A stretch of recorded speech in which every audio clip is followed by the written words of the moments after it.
Now to the big story that has dominated our coverage for years now, the Synod on the Family meeting in Rome. Most of week 2 of this global bishops meeting was dominated by talk of a letter. As we reported last week, 13 cardinals sent a letter to the Pope raising concerns about the process of this synod. The letter suggested that the primary document they're discussing needs a rewrite or reworking. It raised alarm that the drafting of the final document would be left in the hands of a 10-member group appointed by the Pope. The whole body of bishops will only get to vote up or down on the contents of that final report. There were also concerns that the issue of divorced and remarried Catholics receiving communion would dominate the discussions. Now, over the last few days, reports have surfaced that Cardinal George Pell, a Curial Cardinal, Cardinal DiNardo of Houston, and Cardinal Napier of Durban, South Africa, and more signed this letter. Here to analyze what it all means and the implications is the always informed Papal Posse, Robert Royal, the editor-in-chief of thecatholicthing.org, and Father Gerald Murray of the Archdiocese of New York. Gentlemen, thank you for joining us from Rome.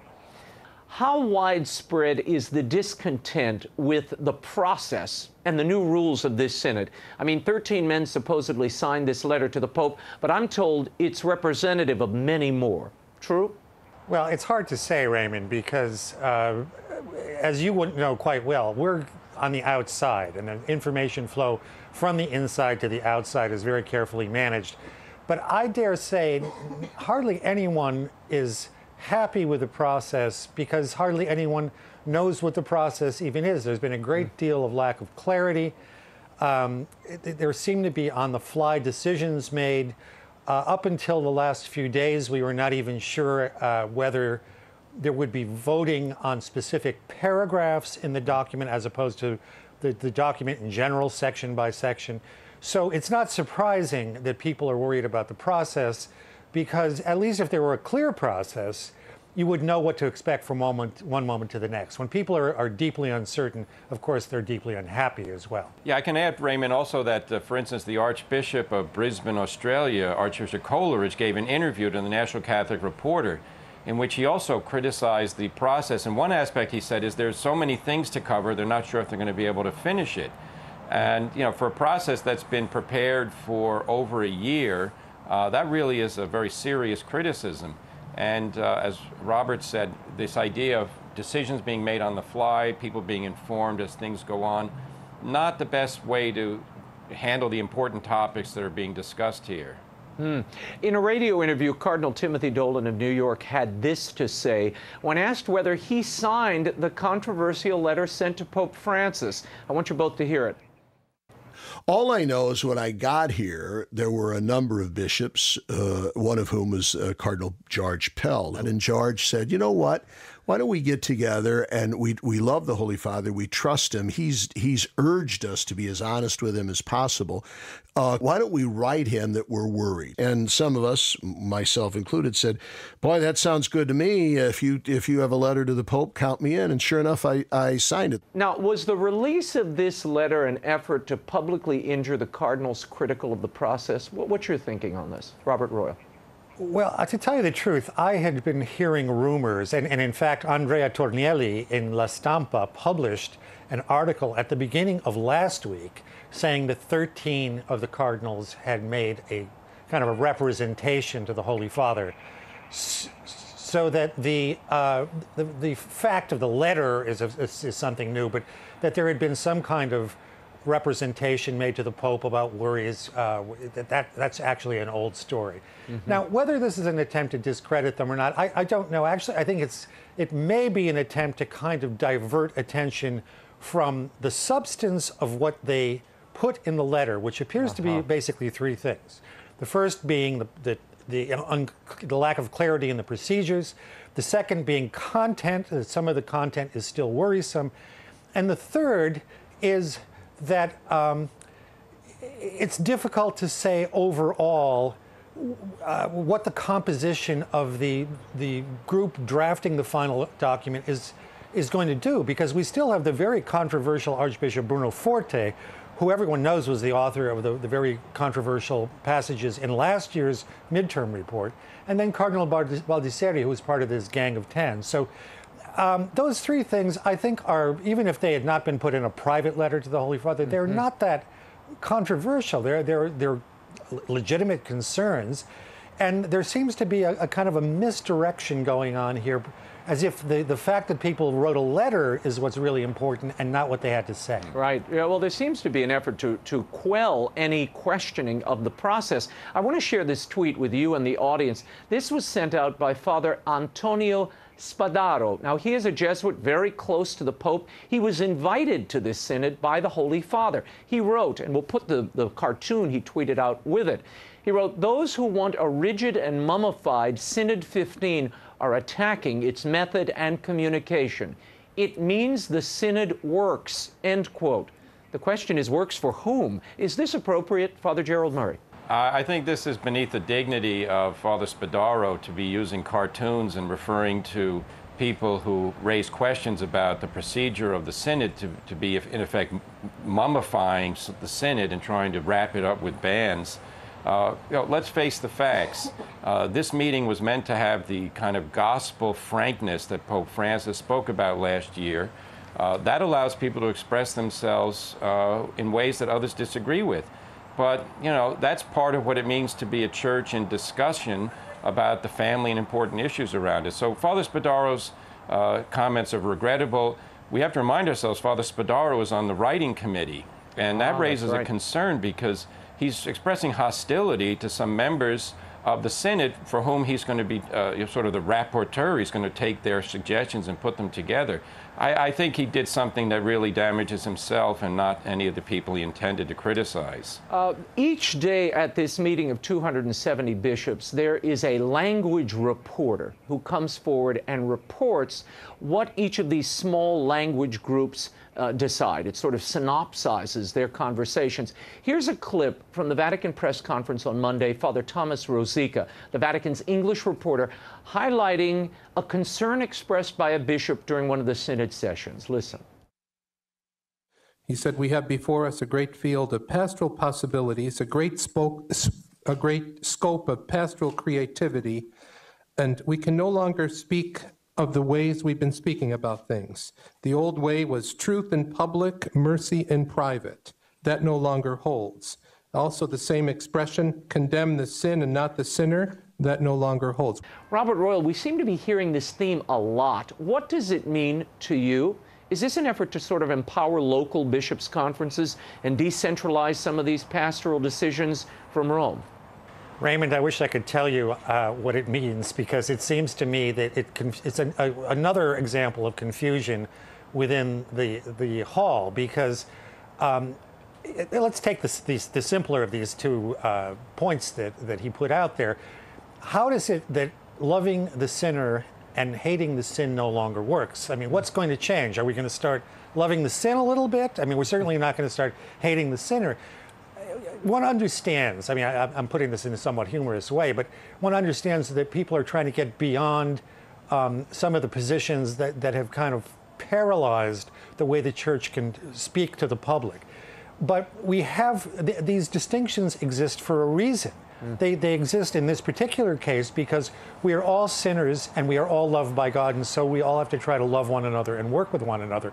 But how can we do that? How can we be honest brokers of Christianity unless we're also truthful about our failures and our shortcomings? So it's very ironic to me that this synod has begun to speak a great deal about clarity of language, about changing language to make it more positive and inspiring, and in fact, it seems to have resulted in a lack of clarity and, if anything, confusion that is far from inspiring. Yeah, and I mean, even in the small group meetings, there's a lot of criticism of the way in which this working document, this Instrumentum Laboris, was created, and the articulation there. In fact, one of the small groups, Archbishop Charles Chaput of Philadelphia, who's the reporter of his group, wrote the following. We'll put it up on screen. "The Instrumentum Laboris nowhere defines marriage. This is a serious defect. It causes ambiguity, throughout the text. They also critique the lack of scriptural citations. How do you get a good document when the bishops have no real means to rewrite this thing? Well, Raymond, they do have the ability to submit amendments, and that's actually what's going on in the small groups. The small groups not only produce this report that is then read out to the other synodal fathers, they also send into this writing committee different amendments to specific paragraphs. And in some cases, I'm sure that paragraphs are going to be added and others are going to be decided to be cast aside. But I want to go back to something about this statement that Father Rosica made. Father Rosica is reporting what he heard on the floor. Correct. But a great problem is we don't know who said it, and we don't know how many people agreed with it, and it's sort of a statement without an author, so it floats out there. It really is a ridiculous statement in itself. To say something that is part of Catholic morality, love the sinner, hate the sin, doesn't work. What does that mean? Of course it works.